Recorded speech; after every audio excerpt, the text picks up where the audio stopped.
together very tightly and are solid at room temperature. And we talked about those unsaturated fatty acids, where the fatty acids have a little more of a loose arrangement to them due to the carbon-carbon double bonds that develop along the fatty acid chain, which allows the fatty acids to spread apart a little bit.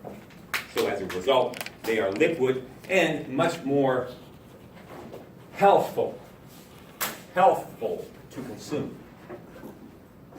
Okay, so back in the day, we said diets that are rich in saturated fats were important to humans. Now, when I say back in the day, I'm not talking about 50 years ago. I'm talking about way back when we were hunters, gatherers, sometimes the hunted, perhaps. Why was that important?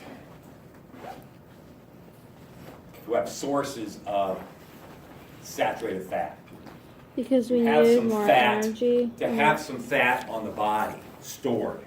We burned more energy back then. What? We burned more energy back then. All right, well, certainly you burn more energy walking around all day looking for food, absolutely. It's not like today, I want some food, I'll head down to Big Y, We don't have to hunt, gather anymore. So yeah, in terms of number of calories you're going to expend to find your food, that's a lot of calories to be expended there, finding some fruits or nuts or whatever you were eating. But why else was it important? You went longer periods of time without eating. Yeah, you may go periods of time without eating. So if you were successful hunting, wonderful. Everybody gets to eat tonight, right?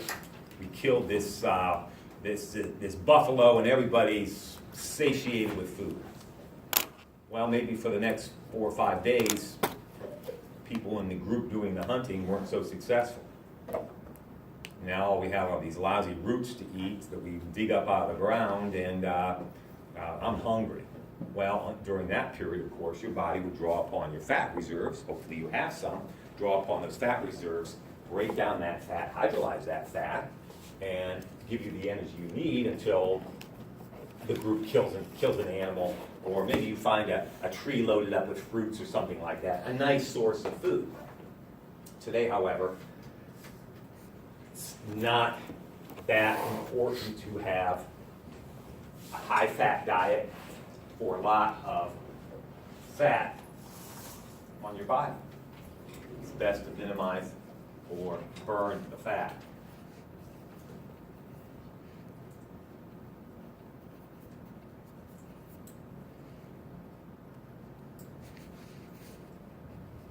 And diets that are rich in fats, especially the saturated fats, have been associated with pretty serious health problems. And keep in mind, it's not all about the fats, too, necessarily. But this is what we're focusing on. One, it's been shown that people who consume a lot of fatty foods, diets rich in saturated fats, have an increased risk of developing some cancers. So a lot of dairy, perhaps, a lot of ice cream, a lot of whole milk, red meats that are rich in saturated fats. Why is that? Yeah. We'll talk about that coming up. Oh, the cancer-wise? Yeah. The cancers. It's thought that some of the compounds in the things like red meats can damage cells. Dairy, I'm not so sure what the link there is between cancers and high. It's something to do with the fat. What? I don't know. I can't answer that. But it doesn't mean you're going to get, if you have whole milk, it doesn't mean you're going to get cancer, of course. It's a contributing factor. It's one of the risk factors. That's all it is. So don't say, oh my God, I'm never eating, I'm never having ice cream again. No, you can't look at it that way. Everything in moderation, right? That's what's key here. Watch what you're consuming. But it has been shown that you run a greater risk. Certainly obesity runs with that. And with obesity comes a whole nest of health issues. impacts your organs, impacts your joints, impacts your heart. Have just obesity being above ideal weight, above your ideal weight, a little bit more than just a few extra pounds. A lot of different definitions of obesity, but that's certainly an issue. Obesity puts strain on every organ in your body, your joints. You know, it's little wonder that joint replacements are at an all-time high in America. Why? There's a lot of people with these in there. Yeah, we're heavier than ever as a nation. So guess what? You get to be 60, 65 years old and you've been carrying this weight around all your life, and guess what? Doctor you need a hip replacement. Your hip's just worn out, or your knee's just worn out. I had an aunt a few years ago. She was young. She may not sound so young to you, but she was in her early 60s and boom, knee replacement. Why? Just carried that weight around all these years. It took its toll. Finally, cardiovascular diseases. And when we're talking about, and that's what we're going to focus on, cardiovascular disease, we're talking about what? Heart Heart attacks. Heart attacks, and what's the other half of that? Strokes. Heart attacks and strokes.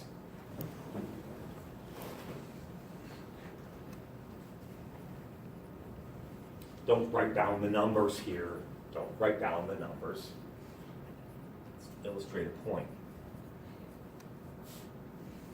But cardiovascular disease, stroke and heart attack combined, account for the number one cause of death of Americans.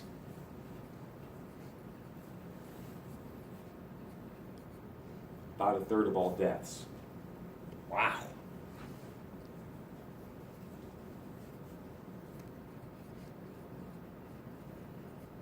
Somebody dies from a stroke every 4 minutes.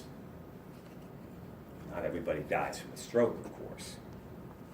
Having a stroke is a life-changing event.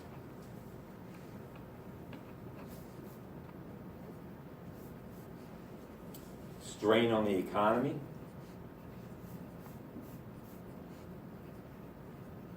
About $1 trillion. It's not chump change every year. So we're talking about treatment of people who suffer heart attacks and strokes. We're talking about increased healthcare costs because of that. We're talking about, somebody who has a heart attack or stroke may drop out of the workforce, never work a day in their life again. So they're out of the workforce, productivity lost, and they're no longer paying taxes. There's a cost to that, to the economy. People have calculated this, economists and health professionals have looked at this, and the costs are just enormous, absolutely enormous to the system. We all pay for that.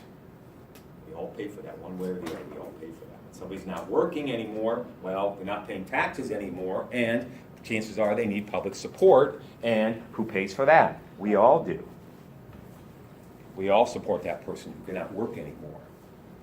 Or we all pay increased health insurance premiums, these sorts of things. So it's not I don't know anybody, I've never had a heart attack, and no one in my family has, it doesn't really impact me. Of course it does.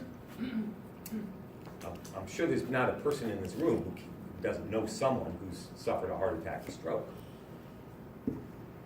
And then, you can put a dollar number on it, and that's fine, but you have to also look at the intangibles. What do I mean intangibles?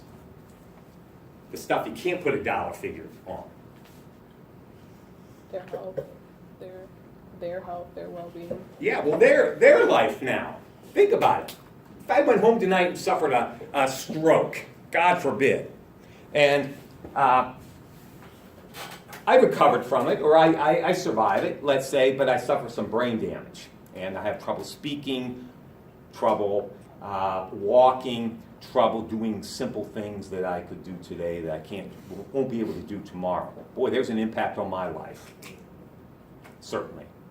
There's an impact on my wife's life. Now she's got to take care of me, do a lot of things for me that I can no longer do. It will be an impact on my family. I don't have children, but my brothers and sisters and I are very close. My mother is still alive. They would be devastated, and it would impact them, most certainly. It would impact my wife's ability to perform her job, because guess what? She's got to take care of me a lot. The intangibles. Can't put a price tag on that. My wife's father died when she was 13. New Year's Eve. She tells the story. I've heard it a few times. It's not a happy story. New Year's Eve, her mother and father were out for the evening, and they came home, and they were upstairs, and her father sat down in a kind of an armchair, and boom, dead. Heart attack, boom, dead, right now. Massive. 1 minute alive, 1 minute dead. And she tells the story that, the only thing I remember from that night was my mother upstairs screaming. So now, 13-year-old, she has 5 siblings, father gone, no father in the house. That impacted every child in that house through their life. Dad wasn't there. No father to walk her down the aisle when she got married. No father to see her graduate from college. No father to see her develop into a woman. No father to see the grandkids. The other siblings have kids. No grandfather there for those grandkids. They didn't get to know grandpa. Certainly impacted my wife's mother. No husband. She never remarried. It was a tough life for her because she had to work like a dog just to try to support the family. You get the idea here, the intangibles. None of the other siblings had dad there when they got married, when they graduated from college, when they had major life events, happy events.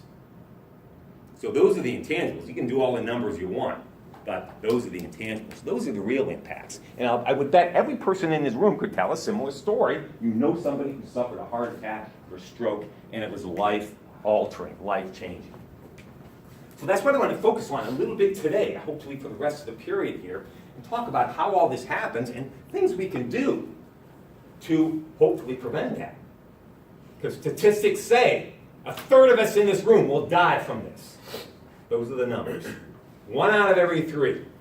1, 2, 3, 1, 2, 3, 1, 2, 3, 1, 2, 3, 1, 2, 3. That's what the numbers say.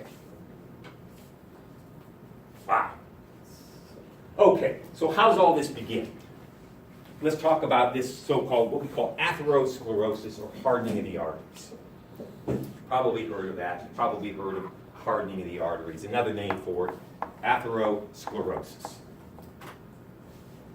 Now, these first 2 points, if you remember them, I don't care. If you write them down, I don't care. I just want to show you the root of the word. Athero means paste. Sclerosis means a hardening.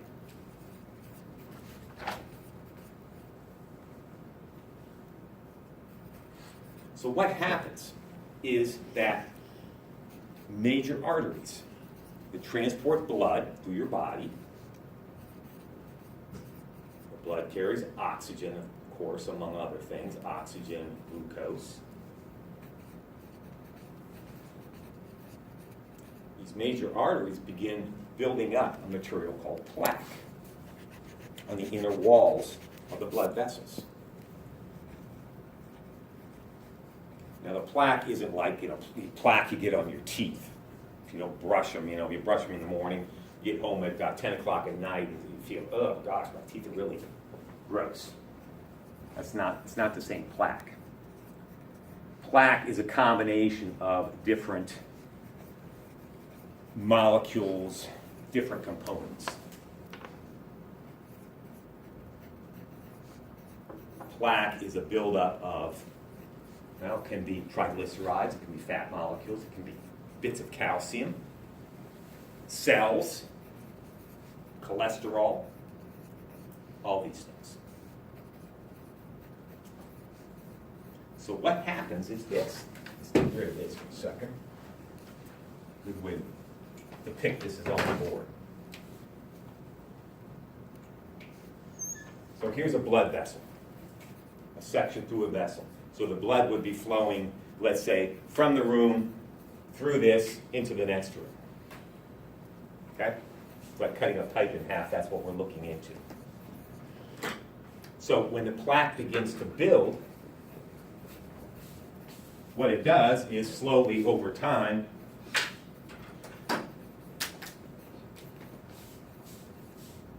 it builds on the artery walls like this. It accumulates.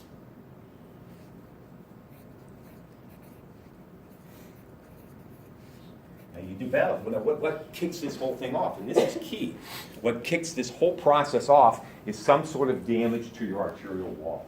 Your arterial walls suffer damage. Inflammation, we call it sometimes, or minute little tears in the arterial wall. Tears you can't even see. A big tear, you get dead. We're talking about minute little tears in the arterial wall. So when if you cut yourself just a little bit, what's your body trying to do to that cut?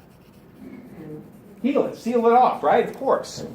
So you suffer a tiny little tear or multiple tears in the arterial walls, and what happens is your body says, "Whoa, we've got a little opening here. We have a little bit of a cut here, a little area that needs to be healed." So it will try to seal that off. Blood platelets will be dispatched there. Platelets help to seal the wound and lead to scab formation.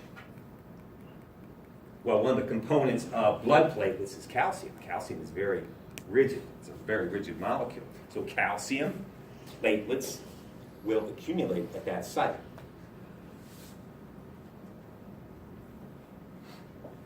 Okay.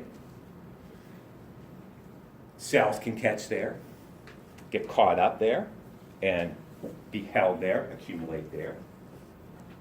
Now, where does the saturated fat come into all this? So let's backtrack a little bit. You're having the good stuff. You're having the ice cream. You're having the Doritos. You're having the quarter pounder with cheeses with a side of fries. You're having the sausage and cheese pizzas, all the good stuff, all the stuff we like. But unfortunately, you're having the red meat, rich in saturated fats. So your body wants to deal with these saturated fats, and the part of your body that deals with the saturated fats is your liver. Your liver produces bile. Bile, stick with me here. Some of you are starting to fade, and I can see you're wandering already. Bile. Your liver produces bile. It's stored in your gallbladder. And the job of the bile is to pick up these fat molecules and transport them around your body. That's what it does. So you're having all this good stuff, a lot of saturated fat in your blood, and your liver says, okay, got to deal with this, got to move this saturated fat around. One of the components of bile is cholesterol. Specifically, the bad cholesterol, the so-called LDL cholesterol. This is the cholesterol your body manufactures. Those of you who had lab on Wednesday, we talked about this. Coming up on Monday in lab, we'll talk about this for the Monday people. But the point here is the LDL cholesterol is the bad cholesterol, and it's a small molecule.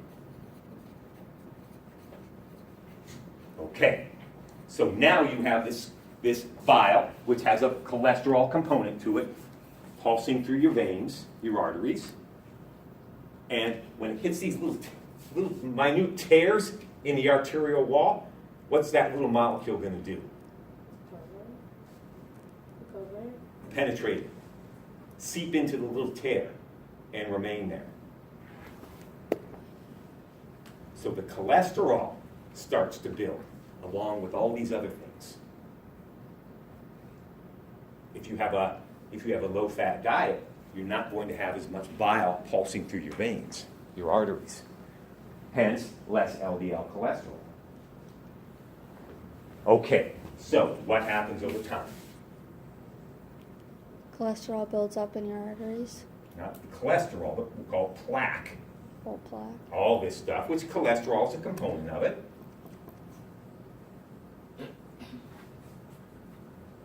And if that's a major artery feeding your brain, you could have an issue. Less blood getting to your brain, less blood getting to your heart, or maybe you develop a clot there, something just catches in there, and suddenly no blood going to the brain, no blood going to the heart. A stroke, if it's the brain, heart attack, if it's the heart, impact. And that's big time serious. Why?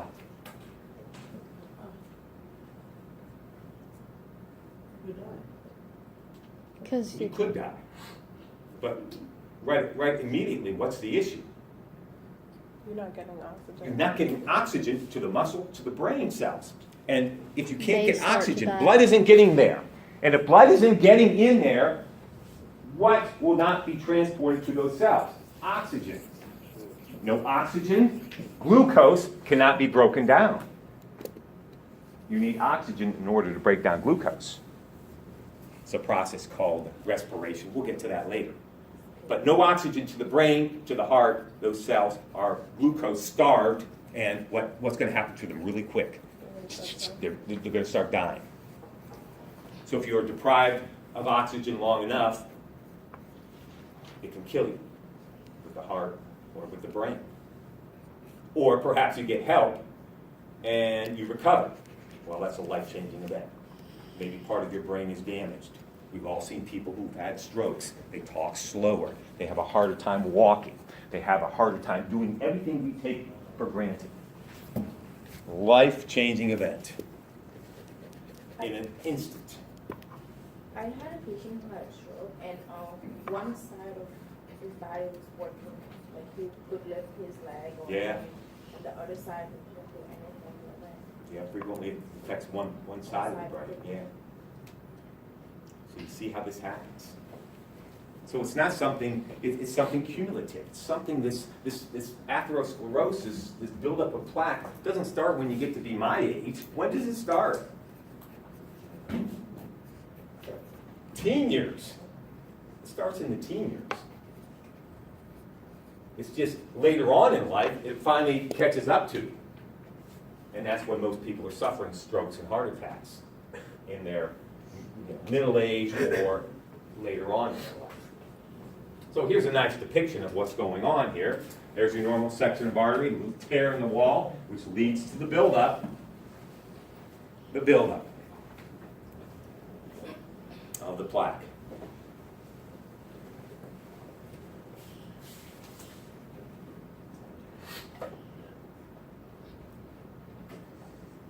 So what can you do? Well, one thing that can be done is a stent can be inserted.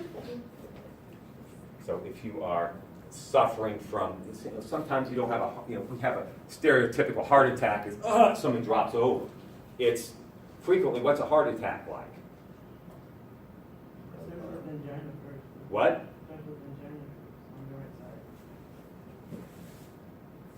I know it starts with angina on the left side of the left side could be affected with your heart. But what do you feel? Somebody who's suffering a heart attack, what do they feel first? Pain in the arm. Pains in the chest, in the arm, yeah. This doesn't feel right. So it's not like, your stereotypical heart attack when, the person drops over dead. It's, I got pain, something's not right. And a lot of people walk around for a while with suffering from a heart attack, believe it or not. My two brother-in-laws are case in point. So one thing doctors can do, if they see this narrowing in the arteries, they can insert what is called a stent. A stent is just a little mesh, a little wire mesh that's inserted with a balloon pump. I have a balloon pump here. Insert it through the femoral artery. They snake it up into your heart, and what they do is pump in air.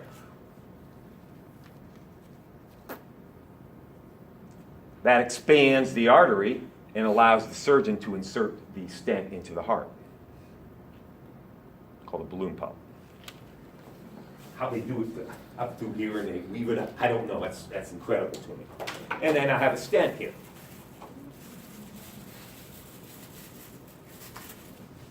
I'll pass it around, we can take a look at it. That's about $3,000, just for this. Doesn't include the installation. $3,000.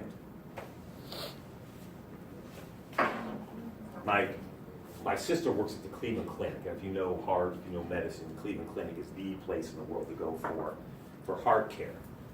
And so she gets me this stuff. All right, so that's one option. Another option, if you were not a candidate for a stent, is what we would call bypass surgery. So what the surgeon would do, and stents are you're in and you're out, basically. Walk out the same day. Whereas heart surgery, bypass surgery, is cut through the ribs, spread the ribs to get to the heart. And what the surgeon will do, this is a simplification, but what the surgeon would do, if this is your diseased portion of the artery, the surgeon will take a piece of artery from another part of your body or something else and attach it here to literally bypass the diseased area. Hence the name bypass surgery. But they'll keep the disease part there still. They'll leave the disease part there, yes. They usually leave that intact. Or sometimes they snip it and just seal it off. So single bypass, once. Double bypass, they do it twice. Somebody has triple or quadruple bypass, they do it 4 times on the heart. That's a pretty diseased heart. So here's a stent. This is my brother-in-law, Michael, his heart. He generously gave me this image. Now, Michael, you look at Michael. Michael is my wife's brother. All right, we're going to see a trend here. My wife's brother. And if you look at Michael, Michael tall. He's probably 6'3", doesn't have an ounce of fat on his body. You look at this guy and say, man, that guy's a picture of health. He exercises every day, doesn't drink, doesn't smoke. Eats well, healthy. You look at him and say, nothing wrong with that guy. Well, a few years back, something's not right. Something's not right. It didn't feel quite right.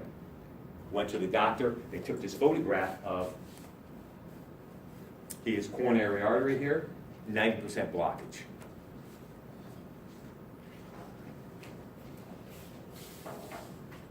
That's after the stent. He's been doing fine since. What caused him to have the blockage? Genetics. That's a point I did not make, and I should make that. This is an important point. What causes this damage to the arterial wall in the first place? That leads to the buildup of plaque. What causes the damage? The little micro tears. What? How does this all get started? Depends on what you eat. No? Genetic? What? Genetic? It can be. But for most people, it's not.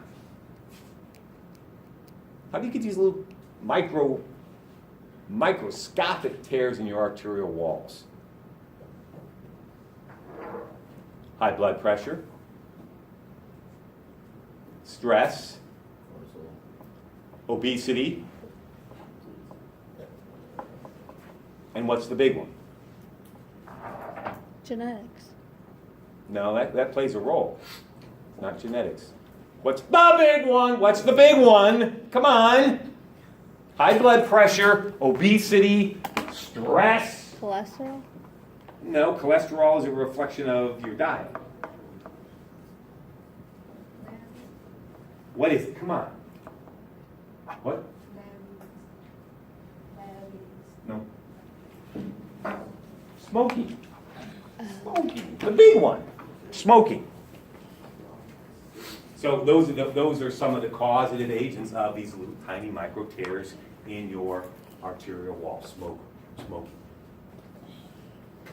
So there's bypass. Much more invasive. You can have a nice big scar on your chest for the rest of your life. And it's not go in today and walk out tomorrow. That's a recovery. But some candidates are not. Some people are not candidates for stents. A few years back, I said my sister works at the Cleveland Clinic, and it's been 5-6 years ago. I was out visiting, and she said, yeah, come on up, and we met for lunch, and she said, I'll give you a tour of my unit. And thank you. She works, at that time, she worked in the cardiac care unit, the ICU unit. And we walked through, just briefly walked through, she was showing me around a little bit. And there's one room, probably a little bit bigger than this room. We walked in, and the room was kind of darkened. And very quiet. And there were probably 8 to 10 beds in there. And every person was sedated. No one was awake. They were all laying there sedated, and they all had a big machine next to their bed. It was kind of creepy, me being not used to seeing this kind of stuff. We walked in, walked out pretty quick. And my sister said, these are people who are waiting for heart transplants. She said, not a one of them have a heart in their body right now. The machine, the $50,000 machine sitting next to the bed, is doing the work for them. So they're all sedated and just creepy. And I asked her, I said, what's the common denominator with all these people? What are they all, what characteristic, clearly their hearts were so diseased they had to be removed. They were useless to them. What was the common characteristic of all these people? The common denominator as to why their hearts had to be removed? Lifetime smokers. Lifetime smokers. Yeah, that's what it was. So I'm not here to rail on, if you smoke, I'm not here to rail on smoking. We all hear the evils of smoking, and we get enough of that. We get the idea. We understand. But you really do need to understand this will come back and this will whack you. At some point, it will whack you. Don't say it can't happen to me. It will happen to you. Whether it's heart disease, whether it's lung cancer, whether it's esophageal cancer, whatever it is, it will get you. So be smart about it. It'll save you a hell of a lot of money, too. When you think about all the dough you throw out there to buy cigarettes. Anyway. So, some things, unfortunately, you can't control. Thinking about your propensity to develop cardiovascular disease. Some things you can't change, unfortunately. Can't change your age.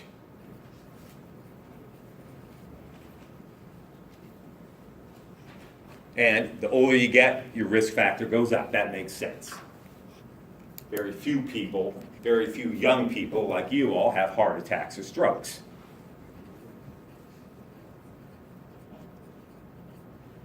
But older folks like me, we're the ones who are going to be suffering the heart attacks and the strokes. So age can't change. Race, no. African Americans, Hispanic males are statistically at slightly greater risk.